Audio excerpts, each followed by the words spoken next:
Hello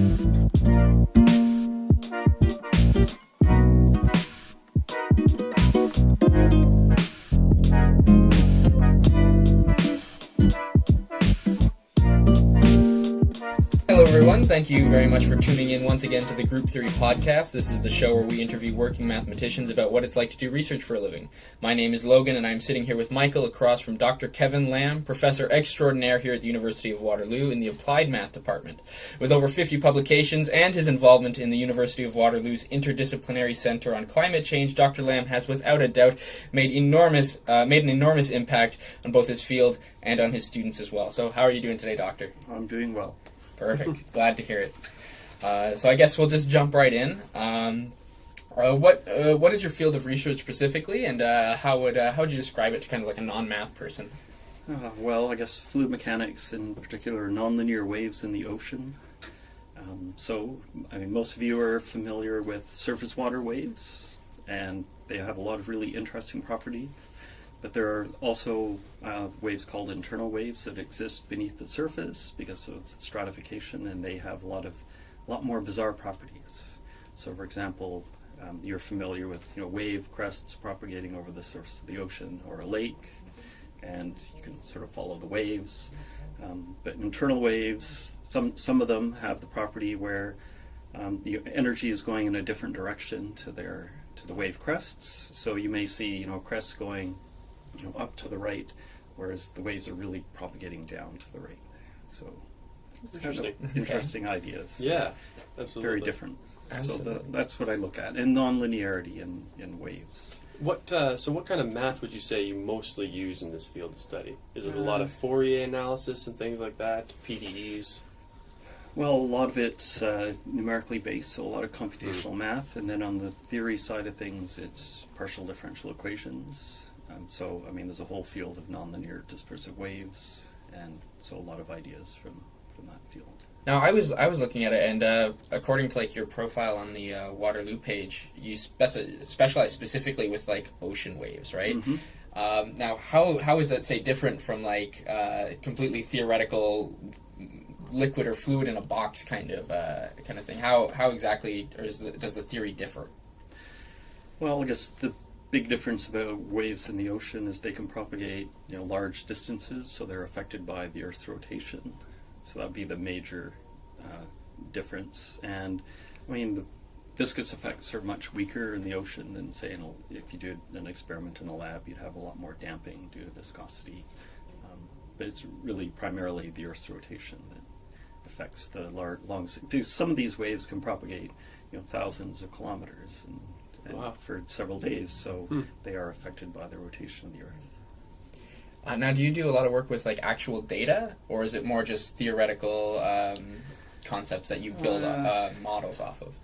Well, it's mainly numerical modeling and theoretical types of work. So, for example, you run a numerical simulation, you get the results can be very complicated, so then you're using theory to sort of understand what you're seeing. But some of the projects I've worked on have been, based on observations. So, I've worked with people who have done, field work, and so they've measured, for example, there are these special types of waves called internal solitary waves, and acoustic images show, wave overturning and turbulence. And so I've done, numerical modeling to try and understand these images, for example. But so the observations motivate a lot of what I do, but don't really deal with data. Interesting. Okay, absolutely, yeah.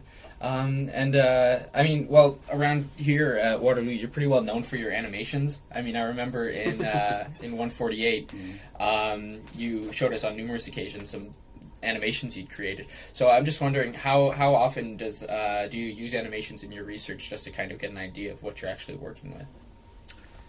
Oh, pretty well all the time. So almost every project I do, so you do these numerical simulations, and then you make an animation to look at the results, because it's very difficult to sort of understand what's going otherwise.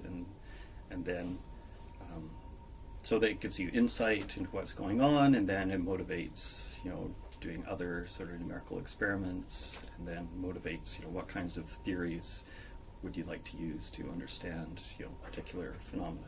So numerical simulation, you often get, a huge range of very complicated phenomena. A lot of different things are going on, and then theories can be used to sort of zero in on, some particular aspect of it.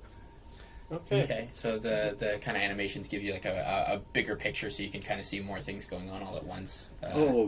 For sure. And you sometimes just see things. So, for example, you'll see waves generated in a certain location, and that otherwise it may be hard to see because with wave propagation you want to see the time evolution and how things are propagating and where they're propagating. Would you say that of the pure math side of fluid dynamics and the computational, numerical, applied math side, is there a side that you prefer more or have more fun with or find more interesting of the two? Well, that's a tough question. You can say you don't have a preference. Both can be fun. I like both. Like my main interest is in nonlinear waves, and sort of way back when I was in grad school, I really got turned off computation when I was an undergrad. To be honest, it was a course in programming and assembler, and 2 work terms, programming and assembler, that sort of did me in. So I got kind of turned off that, and then I got really turned on to nonlinear waves in general, and then eventually nonlinear internal waves in the ocean. And I guess I quickly realized that it's so complicated and often so highly nonlinear that you can't avoid doing computations. Okay. Yeah. When did you... Oh, sorry, go ahead. So I guess I really enjoy the sort of combination of the two. Okay. So some of the papers I've done being like comparing the results of fully nonlinear numerical simulations with theories that make a number of approximations, and because the theories, you get these theoretical wave equations that you can solve in a few seconds versus running a full numerical simulation for weeks. So the theories they not only give you insight into what's going on, but they allow you to explore parameter space much more rapidly.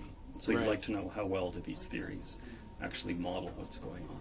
That's interesting. Okay, you touched a little bit on how you sort of chose or became interested in the career path of fluid dynamics research. Mm-hmm. Can you touch a little bit more on what specifically drew you to fluid dynamics and to nonlinear waves? Was there something was there some path that you took, or did you just find it interesting and decided to pursue it? I guess I just found it interesting. As an undergraduate, you take your introductory courses in partial differential equations and everything's sort of these linear equations, linear wave equations, linear heat equations, whatever.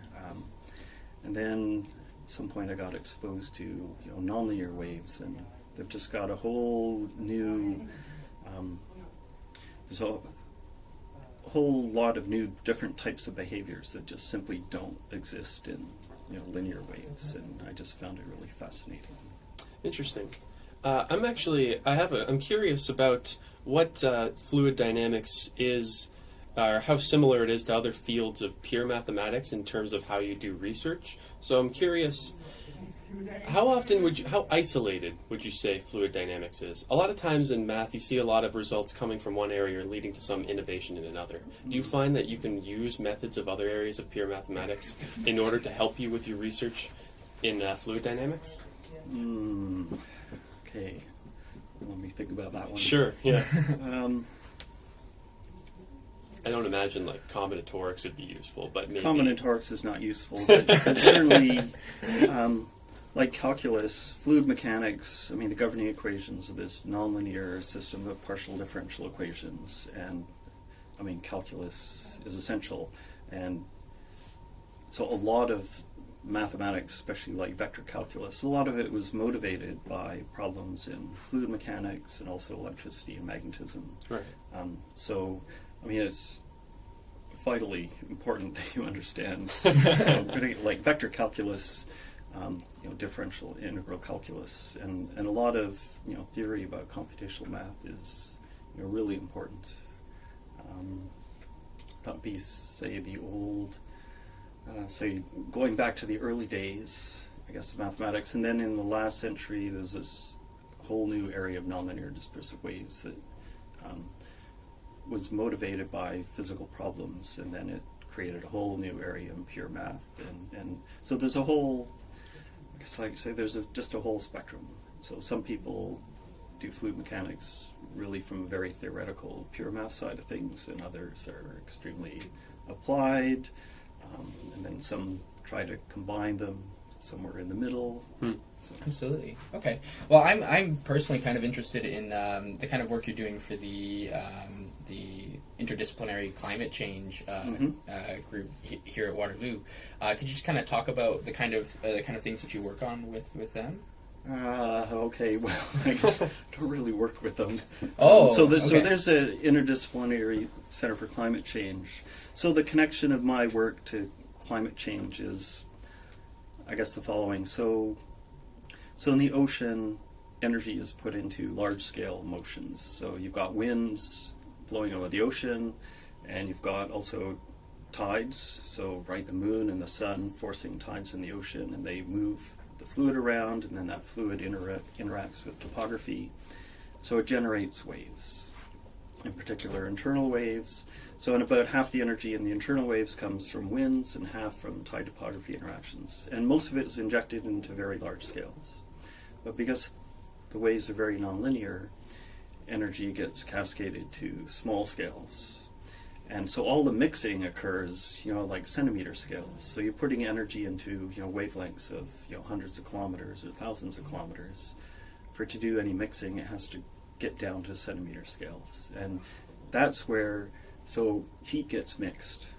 And that plays an important role in, say, the large-scale overturning circulation in the ocean. So you can think of this cold water at the poles. Cold, dense water gets formed. It sinks, spreads along the bottom of the ocean. And then eventually it has to return up to the surface. So a lot of that happens in the Antarctic circumpolar current, but then a lot of it also occurs throughout the global ocean because of the downward mixing of heat. And that's due to braking, due to these small-scale motions, and you have to get energy from large scales to small scales. So that's sort of my connection to, or the connection of what I do to climate. In fluid dynamics, what would you say your proudest accomplishment has been? Oh, in fluid mechanics. Okay, that's not, I said fluid mechanics because most of yes, your work is limited to fluid mechanics? Yeah. Yeah.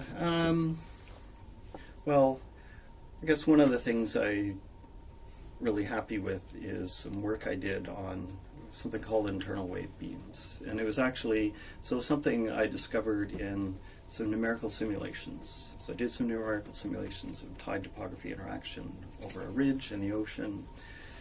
And so these internal wave beams formed, and so they're these narrow beams of energy that are radiating away sort of up, towards the surface from this ridge.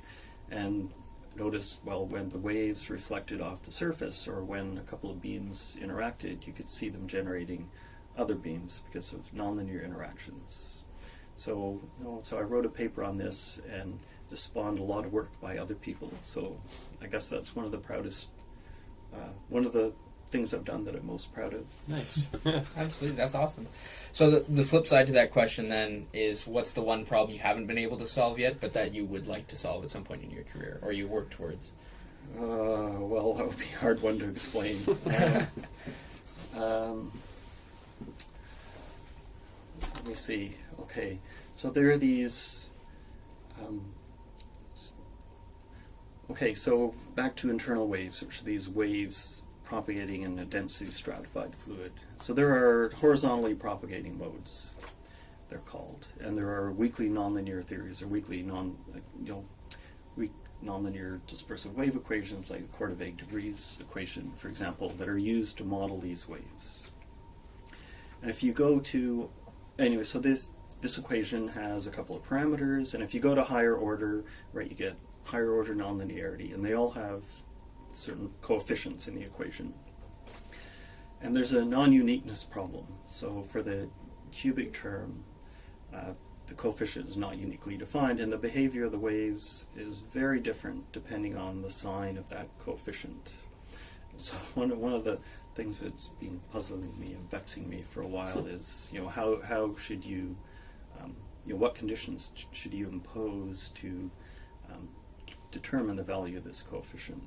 For simple stratifications, it's fairly straightforward, but for complicated stratifications, it's not so clear. So I'd say that's one of the things that I would really like to figure out. Now, did you whenever you were doing your undergrad in mathematics, did you always know that research was the end game? Did you always think this is what you wanted to do? Yes. Yeah, I don't think I ever really... Oh, okay, nice. Perfect, yeah. There were never any thoughts of going to work in the industry using wave fluid dynamics? Say it never occurred to me, no. Nice. Okay, that's good. Yeah. Because a lot of the other professors we've interviewed just say that they ended up stumbling into this this career path just by chance, and they never gave it any thought, and then all of a sudden now they're working at a university. Well, I mean, I guess the specific area I sort of stumbled into in some sense.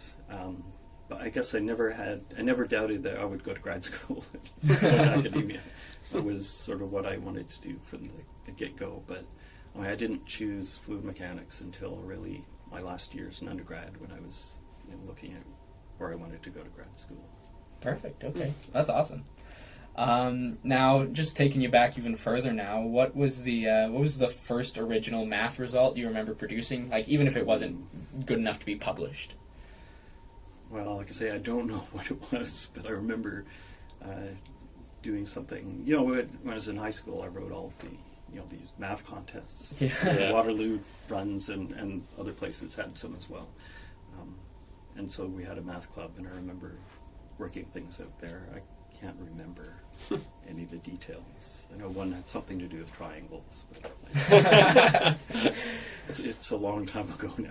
Yeah. Sure, fair enough. I mean, it's interesting that you bring up math contests. Now, I don't know, it was like the Euclid still going on at that point? Mm-hmm. Do you happen to remember how well you did? Which one was the Euclid? Is Euclid the grade 12 one? Euclid's the grade 12 one, like the one. Okay, well, we had grade 13 when I was in grade 13, so was that the Descartes? I forgot now what it was called. So I was third when I was in grade 13. Oh, wow. Very third in, impressive. like... The world? The world? Canada? Yeah, worldwide. Wow. Okay. Does that deserve an applause? Yeah. That's impressive. That's awesome. Wow. I say I don't know that it was. That one probably wasn't worldwide because it was a grade 13. And grade 13 wasn't exam, worldwide. Like Ontario. Was it even Canada-wide at that point? I don't even know. Ontario would have been the only province that had grade 13. Do you think that the contest math prepared you to do research? Do you think those kinds of problems are useful in that way? Oh, it certainly helped. I mean, it helped a lot with motivation. I mean, I love doing them.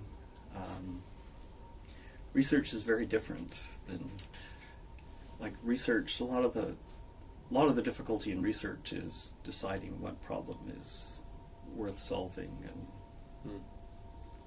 and doable. So that's very different than here's a list of problems, solve them. Yeah, exactly. Yeah, I mean those problems are designed to be solved. Yeah, right. That's true. Sort of in a certain amount of time, and Yeah. So a lot of my time is spent figuring out what's worth doing, what's not, and you spend a lot of time working on things, and then deciding that this is not going to work out or not going anywhere. So. It certainly helps with the motivation and keeping you interested. I mean, Right. What about, would you say the thought process that comes in solving a contest-style problem is similar to the way you solve problems at the research level? Did that help in any way shape your problem-solving ability? Oh, for sure. Yeah, okay. Yeah.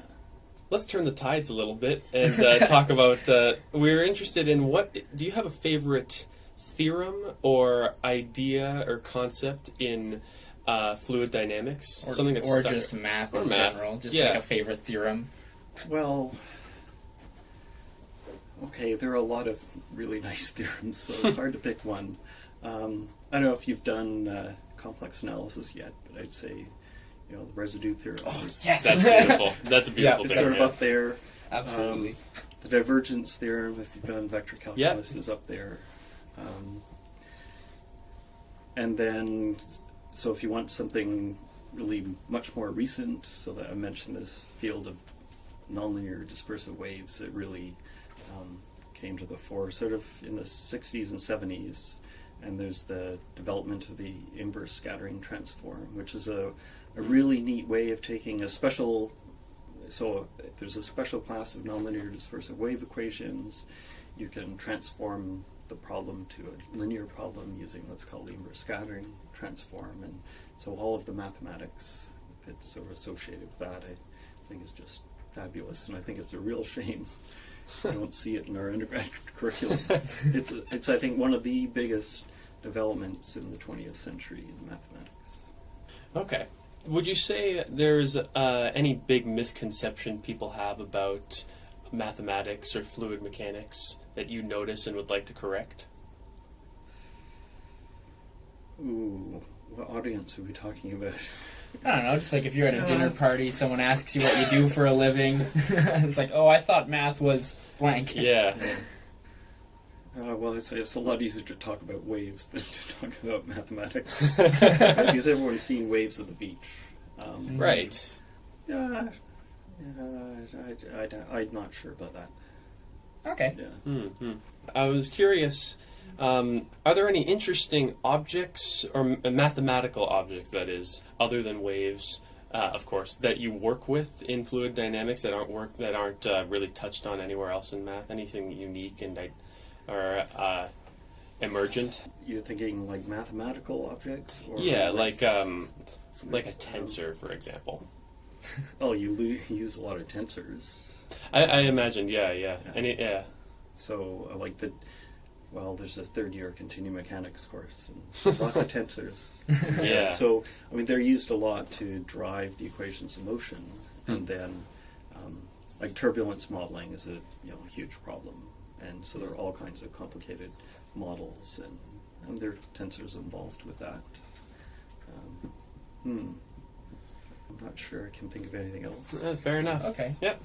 Now, do you have any like mathematical heroes or people from history that you just think, wow, that's a great mathematician. I want to be like them.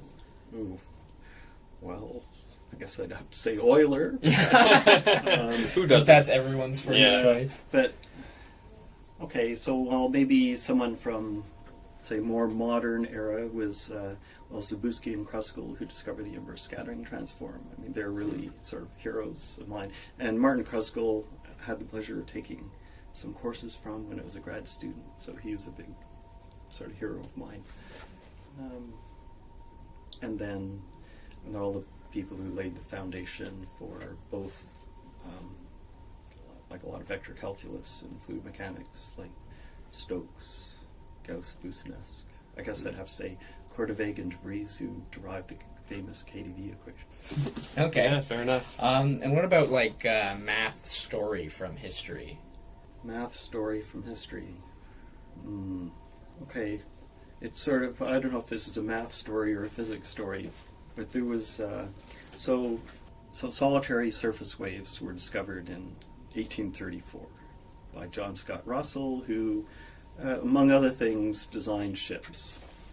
But he was, so at the time, people moved goods a lot on the canals, on boats on canals, and he was, on a horse going along the canal, and he saw there was a boat being pulled by a team of horses, and the boat suddenly stopped, and he noticed this single wave, propagating away ahead of the boat. And he knew something about waves, so he knew, oh, this is something special, and he followed this wave for several miles. And so he's sort of the guy who discovered solitary waves.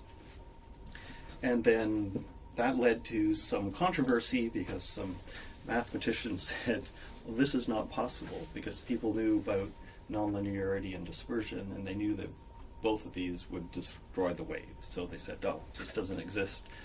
Although Russell did some lab experiments and found they were really easy to generate, and discovered that the larger the wave, the faster it propagated, and a few other interesting properties about it.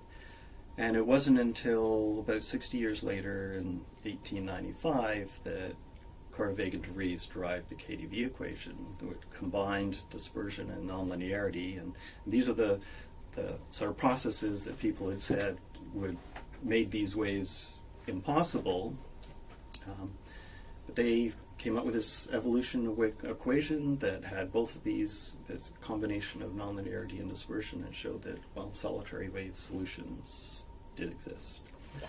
Although, I mean, in the interim, other people had derived solitary wave solutions to the equations, but there was some controversy about it. So. Okay. Mm-hmm. That actually brings up an interesting thing to talk about, I think, in the sense that, do you find, I mean, I figure the closer you get to the real world, like in applied math, as opposed to, say, category theory, right? Mm-hmm.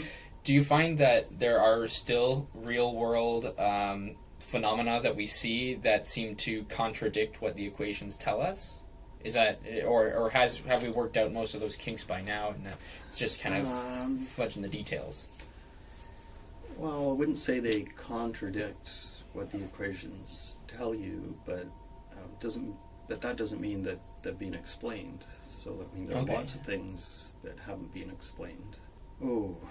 So one of it's because if fluid flows are highly nonlinear, and most theories can only cope with sort of weak nonlinearity. So in the context of waves, you think in the limit as the wave amplitude goes to 0, the waves become linear.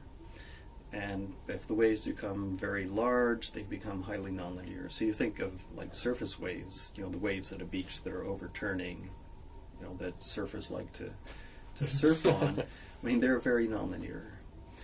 And so if you've got a bunch of different nonlinear waves and other processes like convection, so the combination of these nonlinear processes can be very hard to understand. So most of the theory is really restricted to nonlinearity that's not too strong, and also to processes in isolation.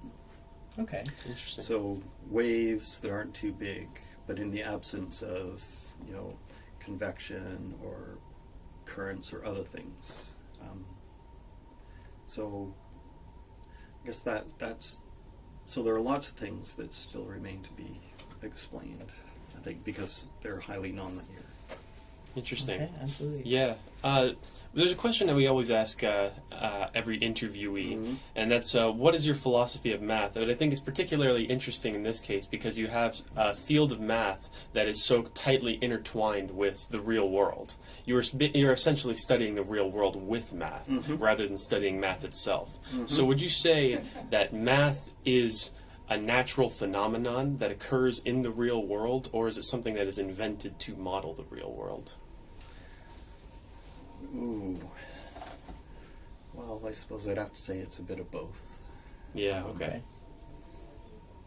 But it is both. I mean, it has been developed to describe things. I mean, you go back, thousands of years, trigonometry was invented to understand and measure things. Yeah. But then it also has a life of its own. Yeah. Okay. So do you have any particular strategies when you're doing your research? Strategies. That's a tough one. Not really. I mean, a lot of research and I suppose a lot of other things, a lot of it is attention to detail, and a lot of it can be a bit sort of tedious and boring and so on. Like running numerical simulations like that. It can be like that. So strategy, I mean, mainly I guess you want to find something you're interested in to work on that, it's doable, find an appropriate way to tackle that problem, and just make sure you find time to do it. I mean, it's easy to put things off sometimes that they don't have hard deadlines.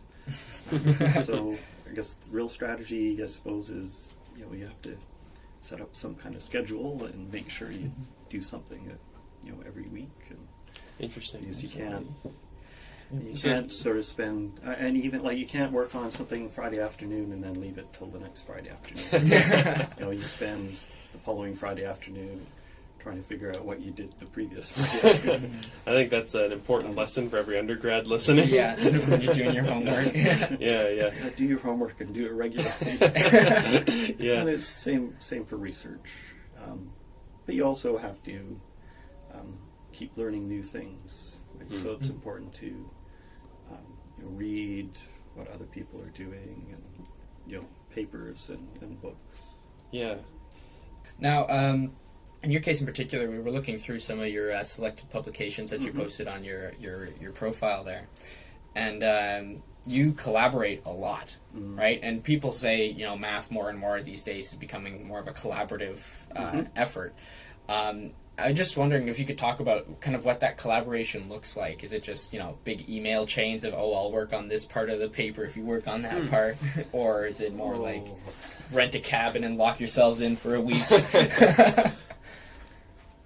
Most of it's by email, Yeah, for sure. But you go to conferences and talk to people there, or you go and visit people from time to time. So a lot of the people I've collaborated with have been involved in field measurements. So they've observed something, and then I've done some numerical simulations to try and understand what's going on, and so their part of it is sort of the observational side of things, and then my part of it is the sort of numerical simulations theory side of things. And it varies quite a bit. Some people used a numerical model that I wrote, and so my role has been more helping them get it set up and how to run it, and then or running it for them, or helping them interpret the results. Okay. You say you work in the field a little bit, or I don't know if you said that near the beginning, right? No, work with people who have worked in the field, with field people. measurements. Yeah, so I haven't gone out to see and take a measurement. That's what I was going to ask. Yeah. If you've ever done that. No. Okay. But, so I've worked with people that have done field work, and I've worked with, or then work is motivated by what other people have observed. So there are a lot of papers, for these observations, and so that helps stimulate some of the work I've done. But so at the moment, working with some people in Germany who've taken some field measurements off the coast of Peru and off the Angolan shelf, and looking at internal wave generation. And so they see things, and it's like they don't really understand what's going on, and so I've been doing some numerical simulations to sort of get some insight into what's happening. Yeah. Can you share some of the fields in which your work is the most applicable? Like, do you help with, or can your work be applied to, say, marine biology, or to tidal generators, which are becoming a thing recently, or to navigation? I imagine probably not the latter, but... Okay, so, as I alluded to earlier, so one of the reasons internal waves are of such interest is because there's a lot of energy associated with them, and they're responsible for a lot of mixing in the ocean, right? So I mentioned energy going into large scale motions, and then that energy being transferred to small scales where mixing occurs. Mixing will mix heat vertically, and so that affects large scale ocean circulation, but it also mixes nutrients. There are these internal solitary waves that can be very large. Like, there are waves with amplitudes of about 200 meters have been observed in the South China Sea, so like enormous. And they propagate hundreds of kilometers, and they transport fluid, and then so there's a lot of energy associated with these waves. So they shoal onto the shelf, and there's a lot of so the waves break, and so there's a lot of mixing associated with that, and so that has important implications for primary production in the ocean in certain locations. And then these waves also resuspend sediments, and so some people believe that tide topography interactions and the generation of internal waves plays a role in shaping the continental shelf. So there's connections to biological product production, sediment transport. And okay, well, that reminds me of a story. So the first sort of the real discovery of these large waves in the ocean, these special types of internal waves, internal solitary waves, was in the Andaman Sea. And so there's a paper published in 1981 based on some observations made there. And so there was an oil company out, drilling in the Andaman Sea, and once a tidal period, these waves came by, and they had to stop drilling because of the impact on their drilling rig. And so some people went in, they took some measurements, and some people analyzed the results, and really that was the discovery of internal solitary waves in the ocean. So they transport things, they mix, they resuspend sediments, and they can have quite an impact on offshore structures. So Okay. Interesting. Yeah. Now, I'm wondering actually, do the methods and equations that govern these things that happen in the ocean also apply to, say, other kinds of fluids, like say like the wind and the atmosphere, or is it kind of like a completely different thing? Well, not the wind in the atmosphere, but like these internal waves certainly exist in the atmosphere. They're very important in the atmosphere. And sometimes you can see these sort of lines of clouds in the atmosphere. That's what they are. Oh, really? They're all governed by the same equations, ultimately. But, the equations are very complicated, usually make certain approximations. So, say you want to study internal waves, you may make some certain simplifying approximations that are appropriate for internal waves. But if you want to study, say, large-scale flow in the atmosphere that are strongly affected by the Earth's rotation, right, you'd make another set of approximations.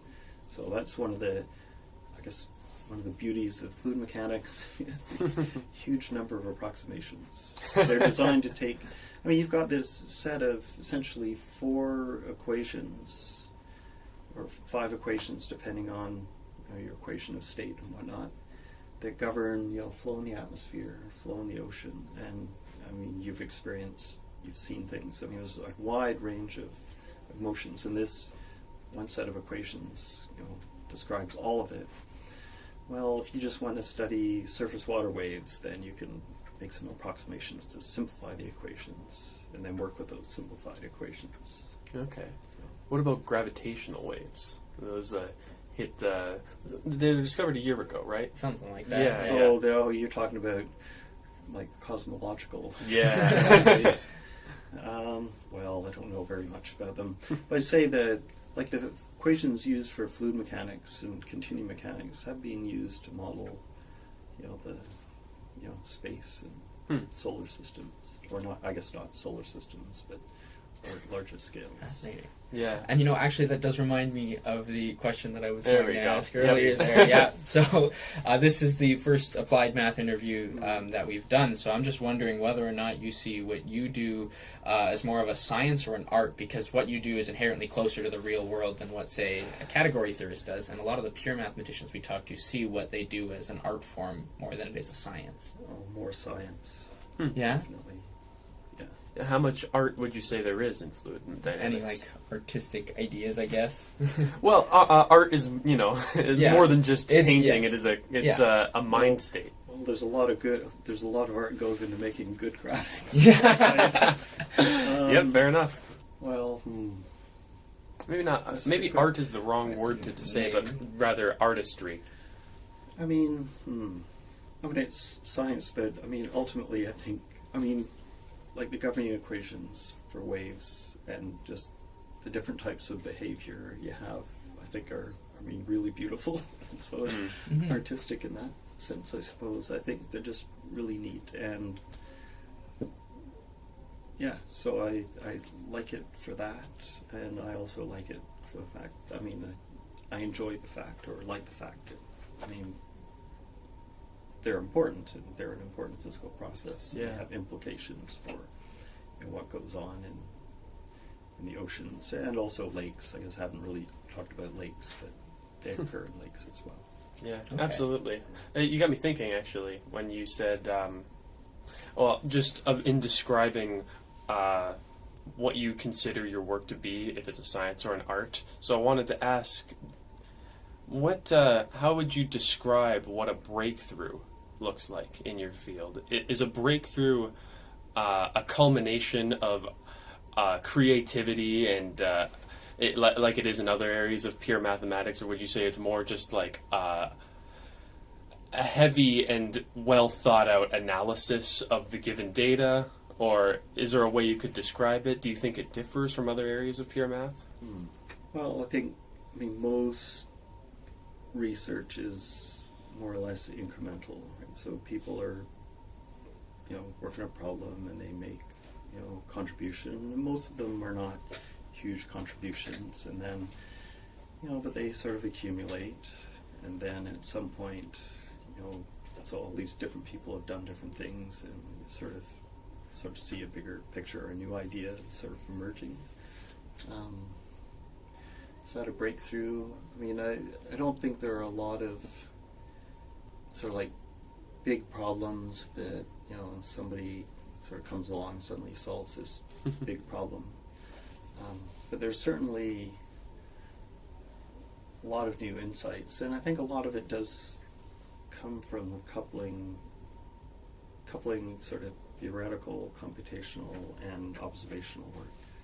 People go out and take measurements and see things that are new, and so you'd like to explain those, and that motivates a lot of the other types of work.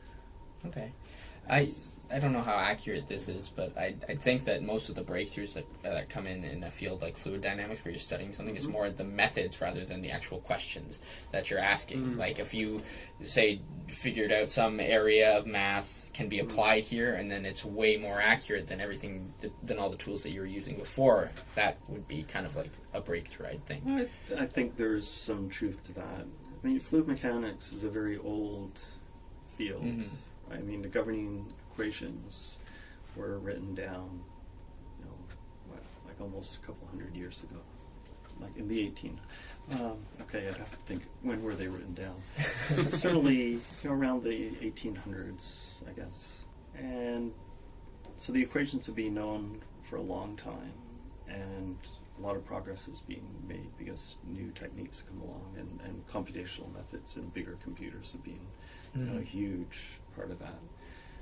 Like there are thousands and thousands of people working on turbulence, and that's a really old problem, and it's both new computational methods, but also new like laboratory methods. So people do experiments and new ways of visualizing what's going on in a wind tunnel, for example. So I guess there are certainly breakthroughs in means of measuring things. I'd need to think about this. Sure. Now, you talk about how turbulence is like this really old kind of problem, right? So, now are there any like huge open problems in fluid mechanics? Like, for example, there's like the Riemann hypothesis or Fermat's last theorem up until a couple of years ago, ABC conjecture, like these giant problems in number theory. Is there any like equivalently large problems in fluid dynamics? There's $1 million prize for solving a problem related to the Navier-Stokes equation. Oh, okay. Right. So, Yeah, that's so one of Hilbert's problems. So these are, so there are questions about can singularities form in finite time. Turbulence is a big problem. There's the turbulence closure problem that's been around for a long time. And that's a big problem. Okay. Can you talk about that one at all? Like, or is it too high level for us? Turbulence problem. Okay, so suppose you do a particular experiment. So in a wind tunnel, or maybe in just like a tank full of water, and you move a grid up and down to generate vortices and turbulence. And suppose you do that experiment 10 times, 20 times, 100 times. Okay, every time the results are going to be different, because slightly different perturbations, slightly different forcings, slightly different initial conditions. And so what you can do is take what's called an ensemble average. So you think of doing this experiment 100 times, and then you average it to find sort of the average state, or the average, so the way the flow evolves on average. Well, now suppose you think of averaging the governing equations in the same way. Well, the problem is you've got these nonlinear terms, and because of that, well, the averaging becomes very complicated. So you say you've got your velocity fields. You get an equation for the average velocities, but those equations involve the average of, quadratic products of the velocities. Say the u times v, u and v being the x and y component of the velocity, and then so you don't have a set of equations for the average of u times v. Well, you can construct a set of equations for them, but they involve, triple correlations. They involve averages of u times v times w, and then you can get an equation for those, but then they involve products of 4 of them, and so on. So that's basically the turbulence closure problem. You can't get a complete set of equations. So at some point, you have to construct them. You model these unknown terms in some ways. So these are turbulence models. Actually, what you were describing there, that experiment of creating the vertices in the tub of water, I guess, it kind of sounds a lot like chaos theory, where if the initial conditions are just slightly different, even it can have a dramatic effect on whether or not on the outcome. Chaos theory is very important in fluid mechanics. Yeah, I figured that. Yeah. No, Lorentz equations. That were derived.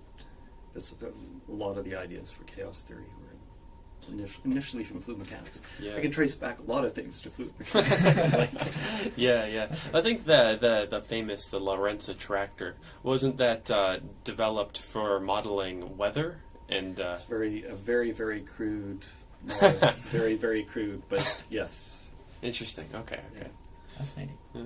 Okay, well, I think we're just about out of time, so we've got one more question for you here, and that's, what advice could you give to us aspiring mathematicians who hope to be doing research one day?